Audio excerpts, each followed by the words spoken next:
L'année 2024 est marquée au Sénégal par un changement de régime, de nouvelles autorités, de nouvelles approches, de nouvelles politiques. Et c'est ainsi qu'on note dans le pays pas mal de réformes. C'est le cas de l'engagement d'une refonte des politiques agricoles, d'une révision des cadres de gouvernance territoriale, d'une réflexion sur une politique foncière nationale plus inclusive et plus durable. Parmi ces chantiers majeurs, la révision de la loi d'orientation agro-silvopastorale LOASP, qui constitue l'une des réformes les plus marquantes. Le président de la République, Bassirou Diomaye Faye lui-même, nous présente le projet de loi.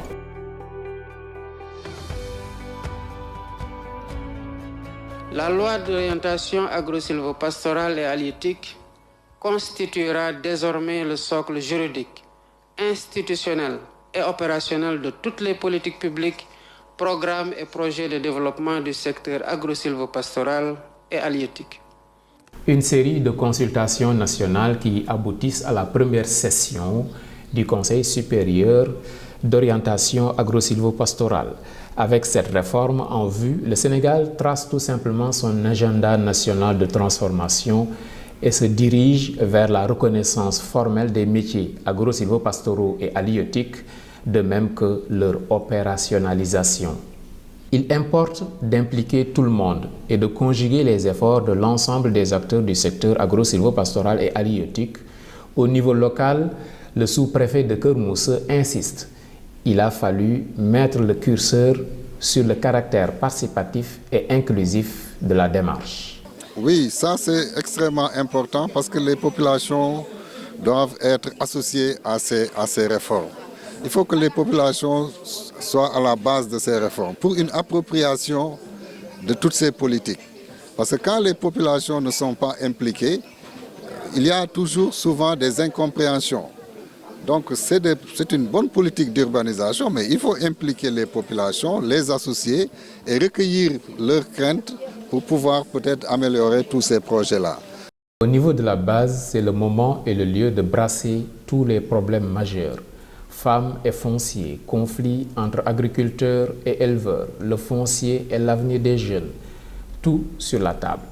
État bi maa ngi leen di lancer un message en disant que na ngeen bàyyi xel bu baax a baax ci jigéen yi ndax jigéen yi ñoo nekk ci kër yi ñoo nekk ci société bi ñoo nekk ci jaww ji jigéen dafa am loo xamante ne li ko yàlla may loo xamante ne dafa doy waaru parce que jigéen tey supposons que jigéen yi yéen góor ñi bu ngeen xëyee ngeen dem rek balaa ngeen ñëw ay 21h 22h jigéen yi ñoo nekk ci biir kër yi ñoo xam lan la ñuy dund foofu. kon nag état bi na bàyyi xel bien vrai que bàyyi na xel ci jigéen yi de mais ba léegi na gën a bàyyi xel ci jigéen yi. seen ëllëg moom dina metti parce que jafe-jafe lañ ko fi commencé di dund ndax bari na investissement yu fi ñëw yoo xam ni dafa gën a wàññi suuf si te ñun si mbay mi rek lañ nekkoon doon si gagné pour di si jàppale suñuy doom pour seen jàng mais seen ëllëg moom xalaat naa ni dina gën a metti parce que suuf si day gën a wàññeeku. sabuni problème o ara tawa gaynaako ene feƴƴi jaha mbadda ɗum e eaux et forêt ngara tawa demowo ene feƴƴa ene waɗa ene ruuji ngesa muɗum ngara goppat on ɗon ko ɗum ɗon foti haalede ɗum en min foti ɗum haal gila hanki kono Allah waɗi mande hande ko ɗum foti ɗum kaaliɗo hande on probléme somo daranaka ɗen caɗele ɗe mbawa yaltude e commune aji. Le développement durable reste le problème de fond. Le grand combat actuellement, la semaine dernière, lors du Conseil supérieur d'orientation agro-silvopastorale qui a été présidé par le président de la République, le grand défi actuellement au Sénégal, c'est quoi? C'est de réduire le fossé entre les avancées que nous avons dans notre cadre juridique et les pratiques locales. Il y a un grand fossé, il y a un grand écart. Sur le plan juridique, on est trop en avance par rapport à nos pratiques. Oui, bon, quand j'ai vu qu'il y a une caravane agroécologie, qui est un terme en vogue actuellement, parce que tu ne peux pas parler actuellement de développement durable sans parler de l'agroécologie. Maintenant, si le gouvernement actuel a mis en place une stratégie d'agroécologie, on ne fait que s'en réjouir. Et j'avoue qu'on va vous appuyer avec tous les moyens qu'on pourra faire pour que ce projet puisse réussir dans les meilleurs délais. Nous, en tant que CRAFS, on a dit, écoutez, on ne peut pas parler de loi d'orientation agro-silvopastorale sans pour autant parler du foncier. Nous avons déjà intégré l'aspect foncier au niveau de la préparation de la révision de cette loi. Nous avons encore intégré la dynamique de transition agroécologique. Parce que l'agroécologie peut contribuer aussi à la gestion rationnelle du foncier.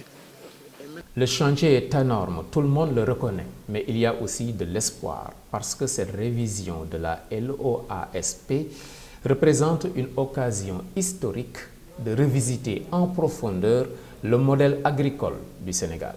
Il consacre la concrétisation d'un engagement pris il y a près de 20 ans, faire du monde rural le moteur de notre souveraineté nationale et du développement équilibré de nos territoires. Il s'agit d'une réforme hautement participative, portée par la voix des territoires et l'engagement des acteurs de terrain, traduisant ainsi la volonté de bâtir des politiques publiques ancrées dans les réalités locales et partagées par tous. Parmi les résultats escomptés, la mise en place en vue d'un statut juridique pour les exploitations agricoles familiales, l'accès sécurisé au foncier, en particulier pour les femmes, les jeunes et les personnes handicapées, ou encore la rationalisation des financements et leur adaptation aux activités agro-silvopastorales et halieutiques. La promotion du consommé local n'est pas en reste. Pour le chef de l'État, il doit être perçu comme levier de la souveraineté économique, alimentaire et culturelle du Sénégal. Le président qui insiste pour faire comprendre à tout un chacun la nécessité de la LOASP pour notre développement durable. Cette réforme n'est pas une option, mais une nécessité.